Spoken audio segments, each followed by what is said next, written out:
意见啊。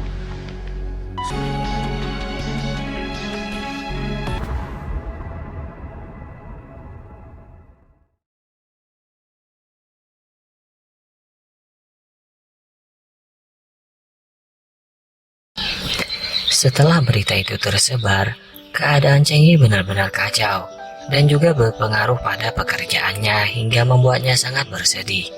Padahal keesokan harinya adalah hari ulang tahun Cheng Liao. Malam hari itu, Jing Chu dan teman-temannya membuat pesta kecil-kecilan. 啊，没有其他安排了吗？ Kemudian Jing Chu mengajak Cheng Liao untuk pergi berdua. Ia mengajak Cheng Liao untuk jalan-jalan dan memberinya sebuah hadiah ulang tahun, yaitu ukiran kayu yang ia buat sendiri.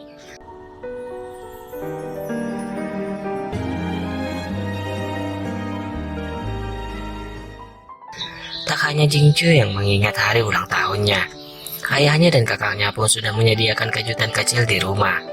Kemudian Yuda dan Suci bertemu. Setelah mengetahui bahwa mereka menyukai gadis yang sama, di sini mereka memutuskan untuk bersaing secara sehat untuk mendapatkan hati dari Cheng Yi. Walaupun pertengkaran sedikit terjadi. Di sisi lain, Yao Ke masih mencari tahu cara untuk melawan Jing Chu di permainan Go dengan bantuan teman-teman Jing Chu yang lain. Sedangkan Cheng Liao, ia mulai sadar bahwa dirinya semakin tertarik untuk lebih mengenal Jing Chu.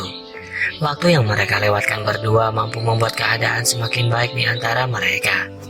Namun ada seseorang yang mengganggu, yaitu Yuda. 你是谁？我想拜你为师，别动。 Tujuannya datang ke kota itu sebenarnya untuk belajar bermain Go, dan ia memilih Jing Chu untuk menjadi gurunya. Namun Jing Chu tidak menerimanya sebagai murid. Terlepas dari hal itu, turnamen permainan Go yang terdiri dari 4 negara akan diadakan. Di sini akan ada pemain-pemain Go terkenal yang memiliki cara bermain masing-masing.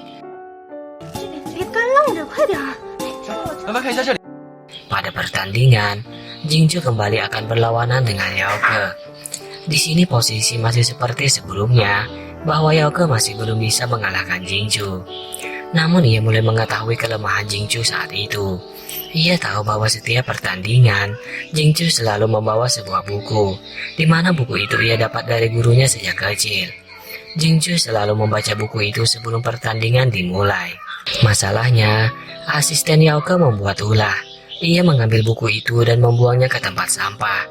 Keadaan itu membuat Jing Chu sangat khawatir dan ia tidak bisa fokus pada permainan jika tidak ada buku itu. Tak ada waktu lagi ia harus bermain walaupun tanpa buku itu. Cheng Liao yang mengetahui kejadian itu, tiba-tiba ia langsung menemui Jing Chu dan memeluknya.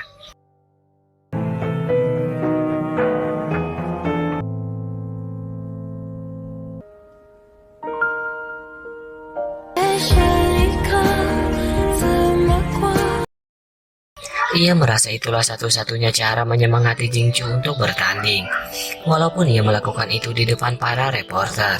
Pada awalnya di pertandingan itu, Jing Chu benar-benar tidak bermain seperti biasanya.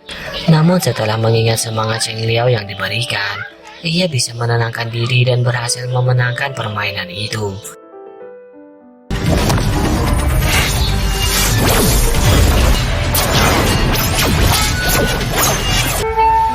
太厉害了！他刚才那一手。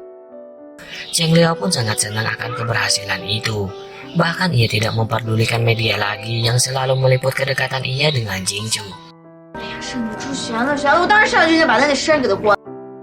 Ini pertandingan final akan diadakan antara Jing Chu melawan pemain dari Korea bernama Jo Yeon Hon.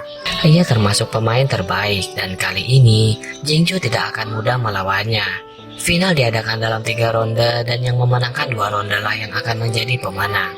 Pertandingan pertama, Jing Chu mati langkah. Yeon Hon mengeluarkan jurus yang berbeda dan membuatnya terpojok dan tidak bisa melangkah lagi. Maka babak pertama dimenangkan oleh Jo Yeon Hon. Demi Jing Chu bisa fokus pada permainan Go, Cheng Liao membuatkan satu buku untuknya yang ia berikan melalui gurunya.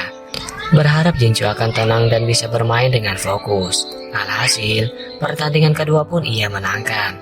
Sebelum babak penentuan diadakan, Jo Yeon Hon akan menginap di rumah Jing Chu. Entah apa yang menjadi alasannya, namun sepertinya ia ingin lebih mengenal Jingchu agar bisa melawannya dalam permainan Go nanti. Babak penentuan pun tiba. Di sini Jo Yeon-hoon mengeluarkan teknik keahliannya, yaitu teknik cermin Go. Ia mengikuti semua langkah yang Jingchu lakukan, seakan-akan Jingchu melawan dirinya sendiri. 跟你说，我放弃，你也未必能赢我。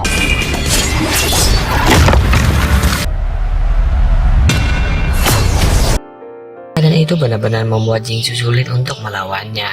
Pertarungan sengit pun terjadi. Namun kejeniusan Jingchu mampu membuat keadaan berubah. Ia meletakkan bidak permainannya tepat di tengah, sehingga Jo Yeon-hoon tidak bisa mengikuti langkahnya. Dan dengan beberapa teknik tambahan, Jingchu pun berhasil menjadi pemenang. Setelah beberapa waktu berlalu, Jingchu mengajak Cheng Liao pergi menaiki bus. Di sanalah mereka pertama kali bertemu. Dengan segenap rasa yang Jingchu miliki, ia mengungkapkan bahwa ia menyukai Cheng Liao. Ia ingin menghabiskan waktunya bersama berdua. 想靠近你， Namun keadaan itu terlalu mendadak bagi Cheng Liao dan ia tidak tahu harus menjawab apa, sehingga ia meminta waktu untuk memikirkan jawabannya. Setelah itu keadaan mereka terasa sangat canggung. Jingchu merasa gelisah untuk menunggu jawaban dari Cheng Liao. Ia meminta bantuan Si He untuk bermain Go berdua agar Jingchu merasa tenang. Di sini Yauko sangat beruntung. Ia bisa melihat permainan Jingchu dengan posisi yang berbeda dan memudahkannya untuk mengetahui kelemahan Jingchu. Malam harinya Jingchu minum-minum dengan Si He dan tidak ketinggalan si pengganggu yaitu Yuda. 哎，怎么又是你小子？别给我上来！哎，别拉我！ Di sisi lain Cheng Liao bercerita tentang perasaannya kepada Cheng Yi. Cheng Yi mengerti bahwa yang Cheng Liao rasakan itu adalah sebuah rasa suka dan cinta. Ia berharap Cheng Liao menerima perasaan Jingchu dan ia yakin mereka akan bahagia nantinya. Keesokan harinya, Cheng Liao menemui Jingchu. Ia selalu memberi perhatian yang lebih kepadanya. Melihat kedekatan mereka berdua, Yuda mendapat ide untuk mendekati Cheng Liao dan meminta bantuan kepada Cheng Liao nanti untuk membujuk Jingchu agar menerimanya menjadi murid dengan cara bekerja pada restoran ayahnya Cheng Liao. Dan beruntungnya lagi, ia akan lebih mudah mendekati Cheng Yi. Kemudian Suci mengajak Cheng Yi untuk bergabung di perusahaannya. Namun Cheng Yi menolak. Dengan alasan hal itu membuat ia akan lebih dekat dengan Suci. Dan bisa saja nantinya ia akan jatuh cinta kepada Suci. Dan Cheng Yi tidak ingin hal itu terjadi. Pada hari itu, Jingchu dan Cheng Liao bersenang-senang berdua. Mereka terlihat seperti pacaran, bahkan kesan-kesan romantis dan perhatian yang diberikan satu sama lain membuat Cheng Liao merasa sangat senang. Sedangkan Yuda, ia terus mengganggu waktu yang dihabiskan Cheng Yi dengan Suci. Apapun dan bagaimanapun caranya, ia akan terus berjuang mendapatkan cinta dari Cheng Yi walaupun keadaannya dengan keadaan Suci benar-benar tak sebanding. Ia akan berjuang dengan caranya sendiri.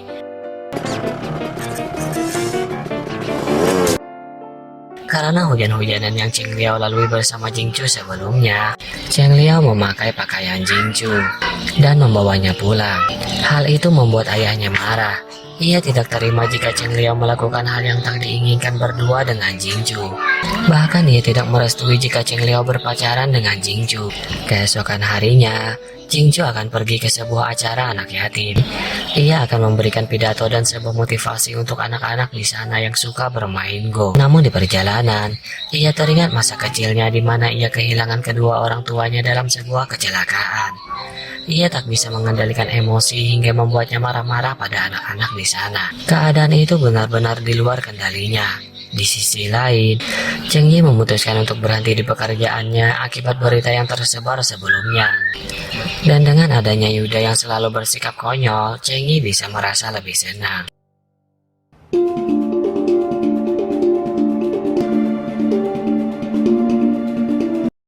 Kemudian Cheng Liao mengajak anak kecil yang sebelumnya mendapat marahan dari Jingchu ke rumah Jingchu. Sebagai permintaan maaf, Jingchu akan mengajarkannya bermain Go dan juga akan memasukkannya pada perguruannya. Kini saatnya Jingchu berhadapan dengan ayahnya Cheng Liao.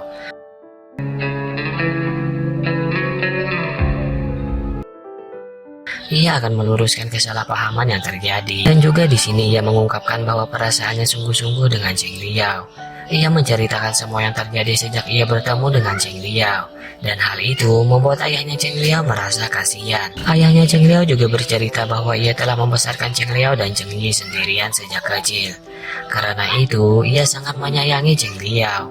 Di sini ia memperlihatkan foto kenangan saat Cheng Liao masih kecil, yang membuat Jingchu sadar bahwa Cheng Liao lah gadis yang menemuinya saat ia kehilangan kedua orang tuanya.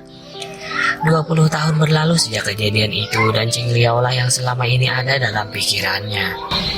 Karena itu, Cheng Liao dan Jingchu pun sama-sama ingin menjalani hubungan yang serius dan selalu bersama. 我1秒钟也不想等了。 Kemudian Suci kembali mengajak Cheng Yi bergabung dalam perusahaannya. Ia ingin Cheng Yi berkarir di sana tanpa memikirkan perasaan yang Suci miliki untuknya. Cheng Yi bisa menganggap Suci sebagai sahabatnya. Setelah memikirkannya, ia pun memutuskan untuk mempercayai perkataan Suci dan bergabung dengan perusahaan Suci. Mereka langsung mengadakan acara baru yang berjudul Sukses di Depan Mata. Di sini udah benar-benar dibuat cemburu karena Cheng Yi akan bersama dengan Suci setiap harinya. Dengan berbagai cara ia lakukan masuk ke perusahaan itu agar bisa menemui Cheng Yi.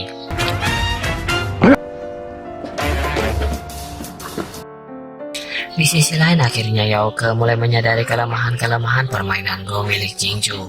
Maka pada acara Sukses di Depan Mata, secara resmi ia mengundang Jingchu untuk bertanding 10 ronde permainan Go.